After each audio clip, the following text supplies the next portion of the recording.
So I think everybody's had the experience of walking into a bookstore and seeing all these books. And many of us know our message should be on one of those books. But the idea of working with a publisher and doing everything you need to do to get out there can kind of be daunting for some people. So I brought someone in today to talk about some different ways that you can get your book published. Hi, it's Melanie Benson here, and I am known as a business optimizer and a profit strategist for visionary creative entrepreneurs who have a really big mission but don't necessarily love running their business and are looking for better ways to get more traction without feeling so overwhelmed with running their business. And this is our Power Up podcast, where I bring on someone each week, and sometimes it's me, to talk about a strategy or tip to help you power up those business results from the inside out. Now, I want to introduce you to a friend and colleague of mine, Julie Salisbury, who I recently got to know from the Women's Speakers Association, which is an organization I'm very involved in. And Julie, a little bit about her, Julie's seen the publishing industry change drastically in the last 10 years. And now she's an anchor for those lost among the sea of options to get their book published. She empowers authors to understand the dangers of self-publishing and understand how to navigate the best route for them to get their work published. So, Julie, thanks so much for joining me today on the show. Thank you. Good to be here. Yeah, and you are all the way out in, like, you're not in Vancouver, you're in what? It's Bowen Island, which is just a little ferry ride from Vancouver, from North Vancouver. Great, but your accent is not a Canadian accent. You can tell, hey? I knew that the first time I met you, actually. It's a British accent, yes. That's where I originate from, and that's where all my family still are. So yes, you could call me an alien. Or a transplant. Or by global. We have to create a word for people who started one place and have moved somewhere else, and it's global citizen. I like that. Yeah, global citizen. That's right. I don't know. I feel like renegade needs to be in there somewhere too, but that's a whole nother conversation, right? So, Julie, I so love and appreciate the conversations that we had as I was getting to know you at the leadership retreat for the Women's Speakers Group. And, it dawned on me that there's something really unique and special that you're creating with how you're helping publishers. So what I wanted to talk about today is some really like creating some powerful tools and resources and ideas, and almost like blowing up the paradigm that keeps a lot of people stuck, not getting their message out because they're trying to follow a path either of self-publishing and not getting the traction they want, or getting published through a traditional publisher and finding that that's not working for them either. So let's talk about what it does mean to get published the way you help people get published. Okay, thanks. It's really confusing nowadays, Melanie. I think it's because the industry has changed so drastically in the last 10 years. And what we think of as traditional publishing, we always knew that was a difficult way to get published because they've got very, very high standards. But the problem with traditional publishing, and I think this is the piece that people don't really think about, is that they're actually selling their intellectual property when they deal with a trade publisher. So I think people are beginning to realize now that there's a real trend for us to hold on to our content and to keep our intellectual property. So in order to do that, we have to do some version of self-publishing. And it is a bit of a minefield because there are so many different terms that are used for self-publishing as well. So there's self-publishing, there's print on demand, there's independent publishers, there's hybrid publishers, there's vanity presses. And so it can be very difficult to kind of navigate through all of those different terms and really understand, well, what, as a professional, what can I do to really get exposure to my book the way that I need to get exposure for my book? So there are a couple of things really that we have to think about. Number one is that with independent publishing, they tend to be people that are entrepreneurs like myself that have actually offer all the services of a traditional publisher. So everything's in-house, just like a traditional publisher does. But there is a profit share. So in other words, like self-publishing, the author is actually involved in investing in their own book. And of course, in return for that, the great thing is that you actually get to keep the rights to your book. You actually get to keep control of your book. And as entrepreneurs and business people and speakers, this is what we need. We really need to keep control of our book and to keep the copyright. Now, depending on what level of expertise you want is what direction you actually go in. Now, if you want literally just take what you have and print it and get it printed without any distribution or anything like that, then there's plenty of sort of what we call vanity publishers around, and that's how they get that name. Basically, they're not going to give you any advice. They're not going to say, well, this cover design's not going to work, or this title's not going to work, or they're not even going to read the manuscript. All they're going to do is basically take your work and then they're going to publish it. Now, they've ended up with a very bad reputation because basically, it's garbage in, garbage out. So, not many people understand what makes for, a professional looking book.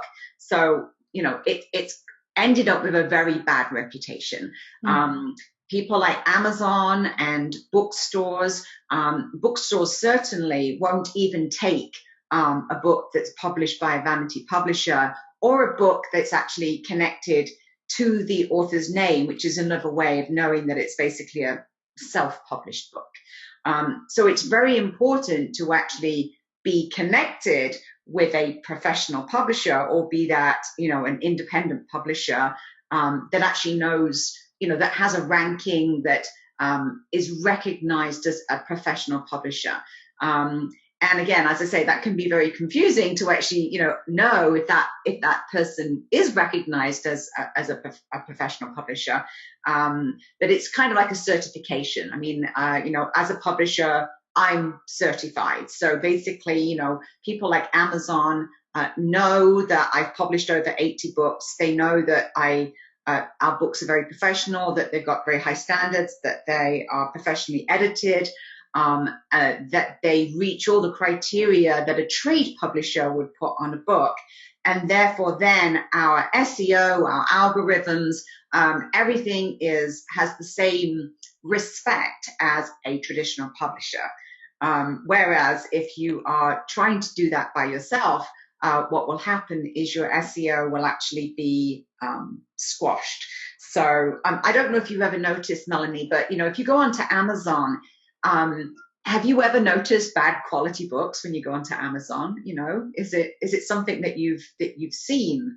We don't see those books that are poor quality, and yet as a self-published author, you can actually upload to Amazon for free. You can take a file that is badly edited, that has terrible branding, that looks very unprofessional.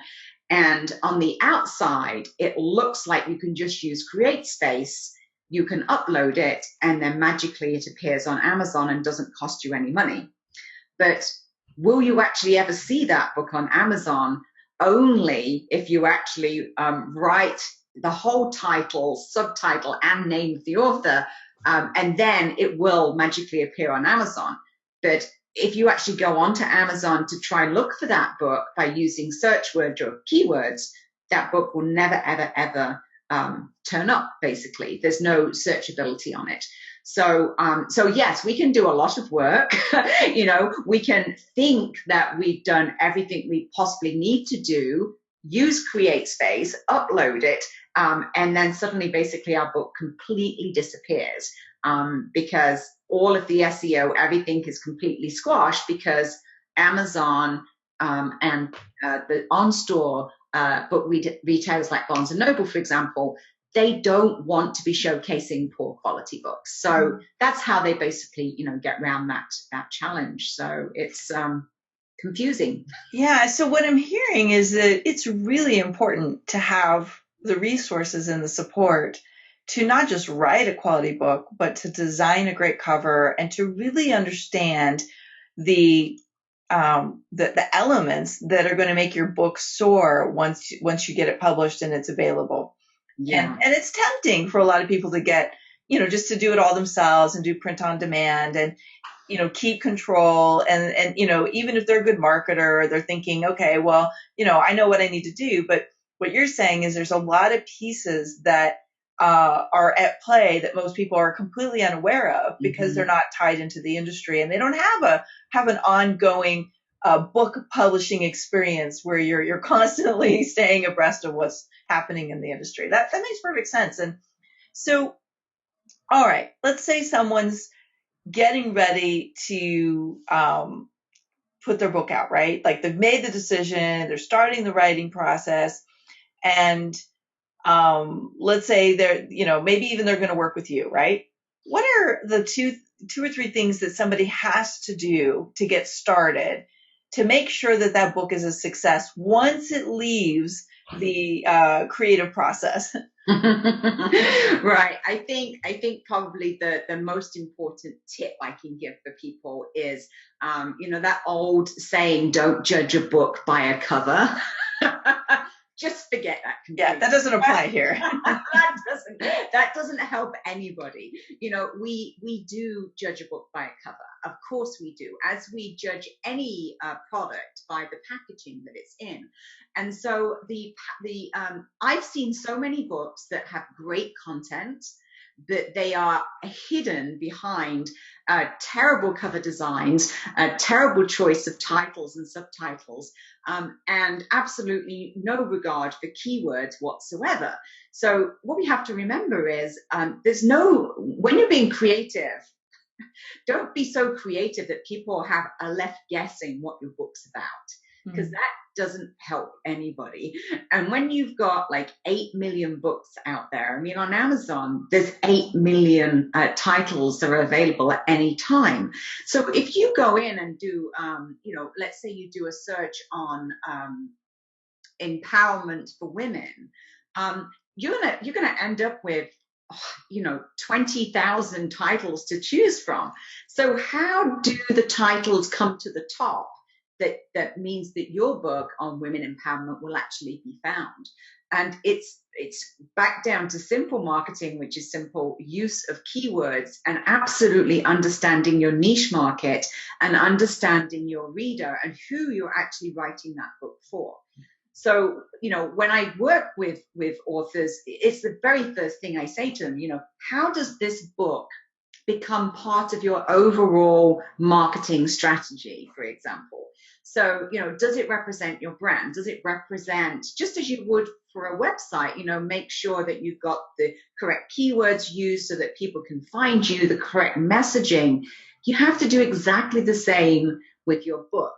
So, your book should represent your brand. Your book should clearly say what the book is about, using the keywords that you need to use to actually, so people can find it.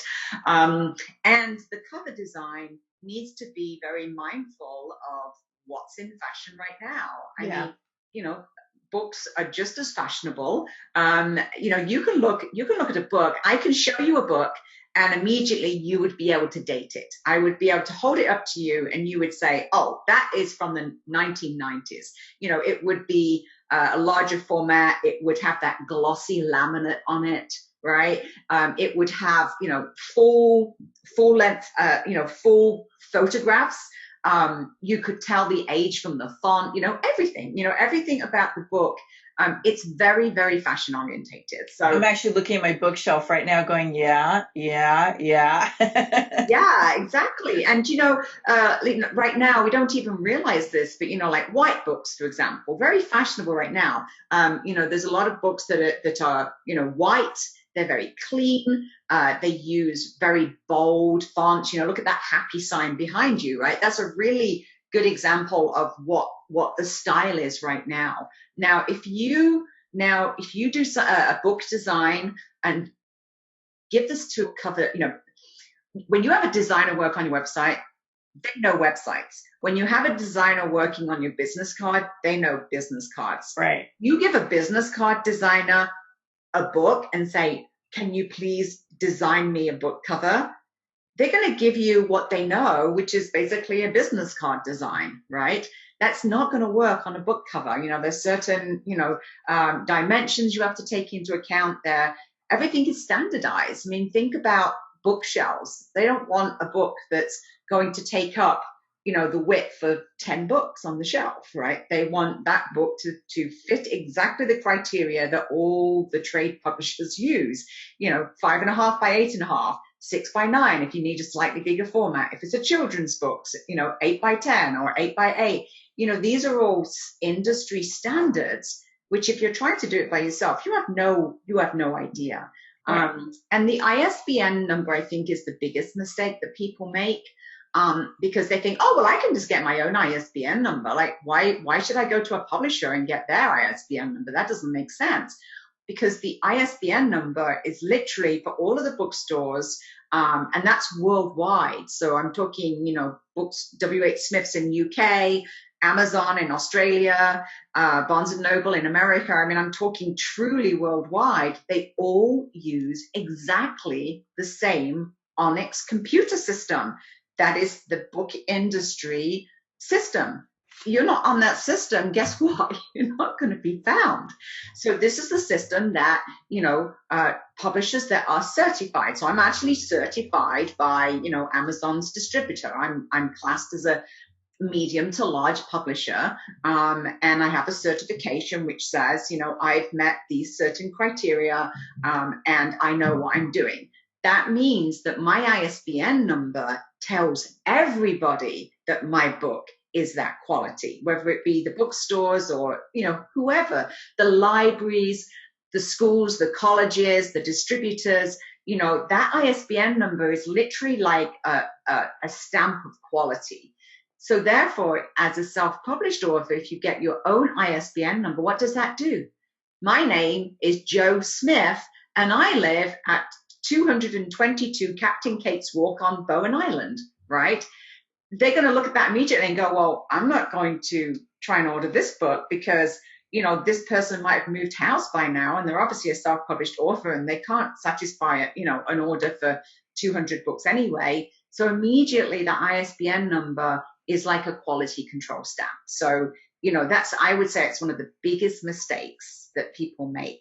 And then they make mistakes like, Amazon, they calculate their price based on things like outer cartons, right? So if your book isn't a standard size, then it's not going to fit their standard outer cartons. And so now what happens is they're only going to fit 10 books in an outer carton instead of 20 books. And so now the cost price of your book is going to go up because it's going to affect their cost price. So there's all kinds of like considerations that, when you're trying to self-publish, like that's like trying to learn to be a lawyer or an accountant, right? And trying or a doctor. Or a doctor, right? Yeah, exactly. It's just before I got into publishing, I had no idea. Like I actually 10 years ago, I self-published my first book. And I look at that book that I self-published 10 years ago and I compared to, the book now, what it looks like, and it's like, oh my God, I thought I knew what I was doing. My background's marketing. I really honestly thought I knew what I was doing. But now when I actually compare it to a professionally published book and what that looks like, I'm like, wow, that is a totally different kettle of fish. So, yeah. Well, and I was going to ask you how you got started, but now we know. And I would imagine that, having gone through the publishing process, you saw, okay, it could be easier, it could be better. There's so much I've learned. And I just know from knowing you that you have a real passion for this authoring process. But you know what I'm wondering? And, like any entrepreneur or business owner, we go through our ups and downs of our business. Would you be willing to share with us maybe something that was a bit of a personal challenge in your own growth as a business and what you learned to help you become even better at this publishing game? Oh, I'd love to. And I feel like I'm blowing the whistle when I share this story, but we all have that's what we're here for, right? I guess I had a dream that I wanted to be a traditional publisher, right? Mm-hmm. So I didn't want to have to charge authors. I wanted to be able to attract authors at such high quality that already had a track record, just like the traditional publishers do, that I could basically, move into that world of traditional publishing. And I did that. I actually, I had that as a dream. And so I did achieve that. And I signed my first celebrity author. And, the whole time I was thinking, oh, this is so great. Suddenly I've got to do all the distribution, and that means that's outside of what I'm normally used to. So, Costco and London Drugs and the airports and all the grocery stores and the ferries and the newsstands and, and they have operate by different rules. So I honestly thought, well, I can do this. So I did. I connected with the right distributors. I got the right sales reps. We had media interviews. Like for this author, he was a celebrity hockey player in Canada. We organized like the 2 months solid, basically 140 media interviews. So that's like every day. He was on breakfast TV. He was on lunchtime shows. He was on the morning shows of radio. He was in the national papers. And basically we had a book tour that went alongside, all those media interviews. And, he was very successful. He had like 200 people turn up for his book launch events and, big line of people. And I'm like, yay, I made it. Like I'm now a traditional publisher. I've pre-sold like 23,000 books and we have like 140 media interviews. And, I was just like, yes, this was my dream. And, I was just like at Christmas, I was walking into London Drugs and there would be his book on display, and I'd go to the airport and there it is on the airport stands. And I'm like, yes, this is pictures of me, on the ferry, holding his book and pointing at it on the shelf. And, I was like, as an entrepreneur, now I really have the respect of being like a traditional publisher. So, of course, I ran in and started bringing in more celebrity authors and what have you. And then 6 months later, I started to understand how the traditional publishing industry really works. And of course, I knew that books are sold on a sale or return basis. But because I've never gone big, I didn't really anticipate what that could mean, right, when those books start to come back. And apparently this is very normal. So to me, I'm just like, well, we sold the book, right? I paid the sales guy commission. We paid for the shipping. The books have been shipped there. They're on display in the shelves. It's on the TV. It's all perfect, right? No, 6 months later, the books start flooding back. And then what happens to them? They're never going to go back again. I mean, basically, and this is what happens with the traditional publishing industry, and this is why it's so difficult to be published by a traditional publisher, because they got to literally sell 50,000 books to even break even because of all those other costs and all the books that are actually returned. So, the industry is very destructive, right? I mean, millions and millions of books are destroyed every year because if those books don't sell in the bookstores, they come back to the publisher, right? And you can't say, oh, will you try it again? Like, I know it didn't sell the first time and we did all these media interviews, but can you try again? Can you put it on your shelf again? I'm never going to do that. So then you end up with literally thousands of books, right, in warehouses that you can't do anything with. And this is why we see so many books on bargain tables and clearance tables and things like this, because this happens all the time. And just like movies and just like music, we're all full of this like, oh, romantic notion, that all books sell thousands and thousands. But, in reality, what I discovered by, dipping my toe into that traditional world is that basically 95% of all book sales, right, only come from 5% of all authors. So, when we think of 95% of all the books that are sold out there, it's all from like a handful of authors that are selling books in the millions. So that makes it very difficult for entrepreneurs, right, that are going into the market. So I feel like I've really changed my focus now and said, don't rely on bookstores and don't rely on Amazon. There's so many other ways that you can get your book out there, to use it as a marketing strategy for your business. There is no other way that you can really get the same level of credibility and expertise than actually showcasing yourself in a book. And the majority of my authors have been way more successful than that celebrity author I've told you about because of what it's done for their business. It's showcased them. They now become the go-to person. The local media come to them for interviews all of the time. They're known because of their expertise. They get more clients. They get more people for their workshops, for coaching. The book really does become the best marketing strategy that you can use, to showcase yourself or your brand or your business.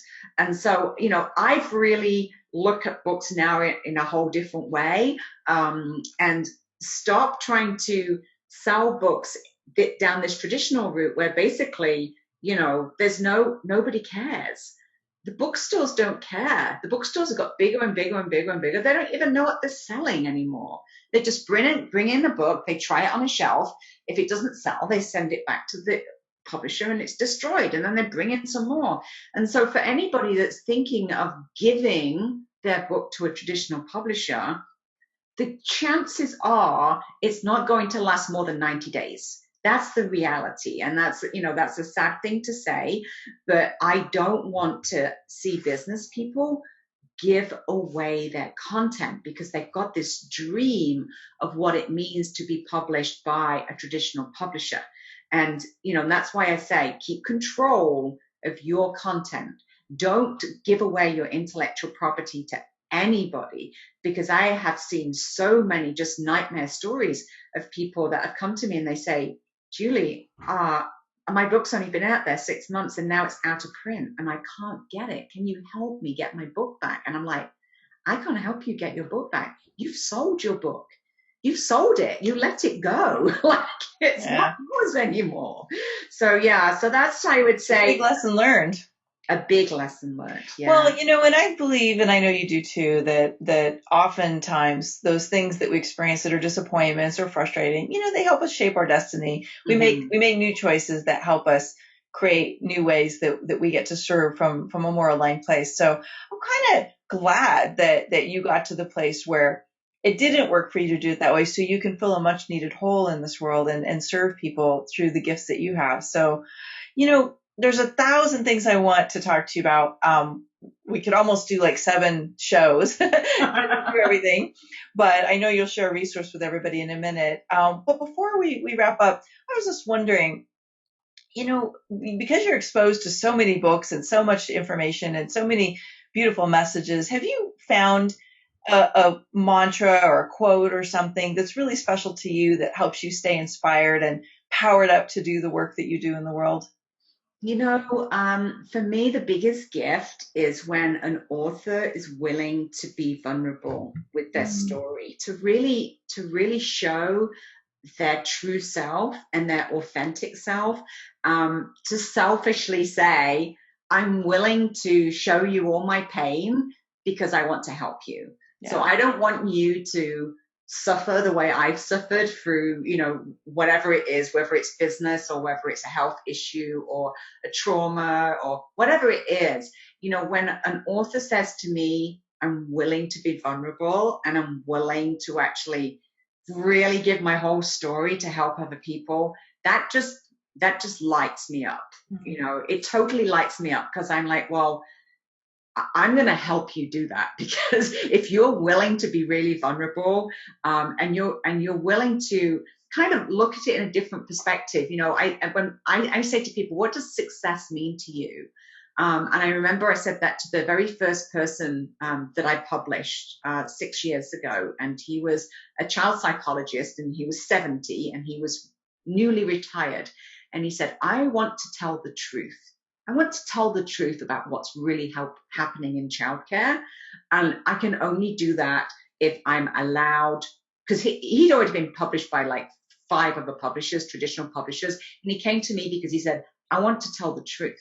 And if I help one person, just one person, if I change the way that parents say their 4 children, then those 4 children are going to change the way they parent their 4 children. And it's going to go on for generations and generations. And so if I just help that one family, I've been successful. Beautiful. So to me, that's what I think is success. And yeah, so for me, when people are willing to do that, then those are the people I want to work with. Yeah, I love that. I appreciate that. There's a lot of new possibilities being created because people are starting to talk about how important it is to be vulnerable and to be real and, having that authentic message instead of, creating the version that you think people want to hear. And I get that because we're all scarred and wounded and have done stupid things, and we don't want anybody else to know that about us. But I think there's something really powerful in a book when you can connect with somebody at such a deep, soulful level about the journey that their pain took them through, that it makes you, I don't know, it can be inspiring, but it can also give you resources and tools. That happened for me. Somebody gave me this beautiful book when I was going through a really difficult time in my life by Barbara DeAngelis. It's called How Did I Get Here? And that book did that for me. I was like, there was so much horrible stuff that she had to write about to get vulnerable, but it did that for me. So I totally get that. Yeah. So Julie, thank you so much for being here today. And I would love it as we wrap up here, if you could just share, where can people go to next to find out about how you could help them create the book that they want to get out in the world? Yeah, thanks. If you go to inspireabook.com, you can click on educational resources or educational videos or resources section. There's also blab interviews there, and there's blogs there. There's lots and lots of resources. So it's a really good starting point because you can just watch some videos and get some starting points for that. And then if you're ready, you can totally just dive in and start with our 4-week or 8-week webinar, which basically totally lays out your whole book. So we go from idea, or it might just literally be just a light bulb idea in your head, and I pull out all of that content. I've been known as the book doula. I can say the painless removal of that book inside of you and basically transform your story into a published book. So I always say, start at inspireabook.com, have a look at all the free resources there. And then when you're ready, just sign up for one of the webinars and just do it. Just like really jump in, all feet.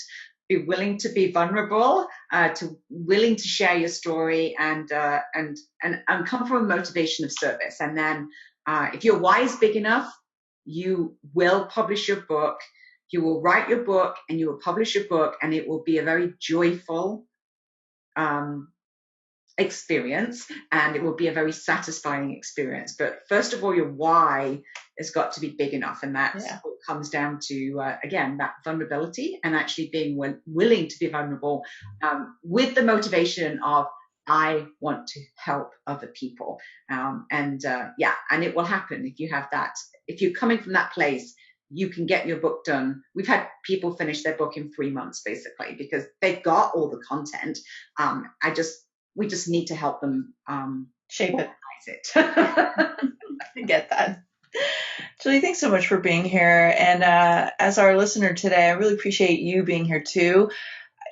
There's something really powerful when you hear the right thing at the right time. And I actually heard a lot of the right things from Julie today about my own writing of my own books. So thank you, Julie. And I'd love to hear, was there a spark for you Did you maybe get an aha about what's the right type of way for you to get your book out in the world? Head on over to the show page at melaniebensonstrick.com.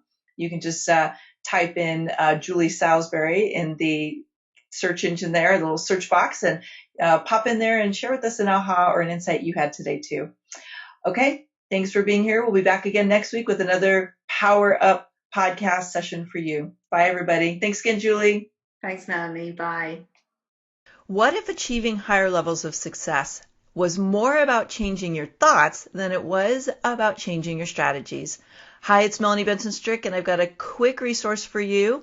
I want to give you a free copy of my new book, Rewired for Wealth. And inside this book, I'm going to teach you what I personally learned about how my thoughts were either sabotaging or setting me up to create success and put it on autopilot. Now, this book is free for a limited time. You can grab it now at rewiredforwealth.com.